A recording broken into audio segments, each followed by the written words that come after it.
Iba't ibang klase ng babae kung mag-aasawa ka. Kapag nag-asawa ka ng babaeng independent at business-minded, accept the fact na hindi niya maaasikaso ang bahay nyo 24/7. Kapag gusto mo naman sa babae ay inaasikaso ka full-time, accept the fact na hindi siya kumikita ng sarili niyang pera at may time na mapapabayaan ang kanyang sarili, kakaintindi sa'yo at sa anak nyo.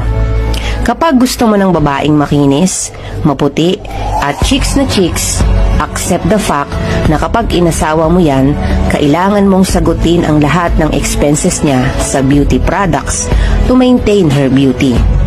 Kapag gusto mo ng babae na hindi ka bubungangaan, make sure na itatrato mo siya ng tama at tutulungan sa mga gawain.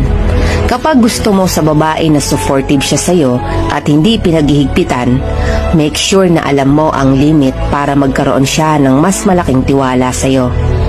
Remember, a woman is a reflection of how you treat her. Kaya hanggat maaari, babaan ang expectations sa isang babae. Dahil walang taong perpekto,